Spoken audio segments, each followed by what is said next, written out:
Talışlar haqqında deyilən 12-dən sonra fikrinin əslində faciəvi tarixçəsi var. Mən sizdən bir şey də soruşmaq istəyirəm. Biz bilirik ki, miflər, səhv düşüncələr olduqca çoxdur. Talışlarla bağlı bir söz deyilir. 12 məsələsi ki var. Bu barədə bir açıqlama siz deyə bilərsiniz. Bu hardan yaranıb? Ümumiyyətlə, bu mifi yaradan ruslardır.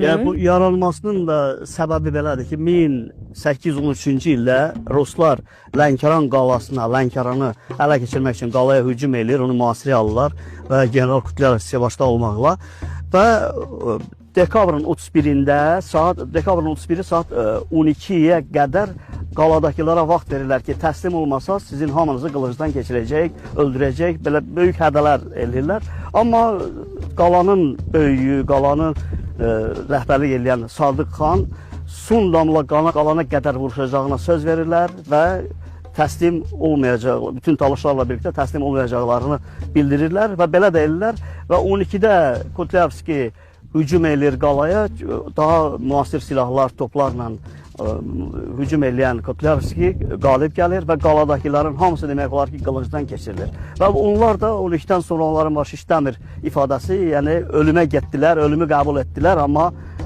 hələ də dönmədilər. Sözündən dönmədilər, inadından dönmədilər və buradan yaranan bir mifdir. Tarixçinin açıqlamasından sonra yəqin ki, bu yanlış fikri demədən mərd talışların cəsarətini bir daha xatırlayanlar.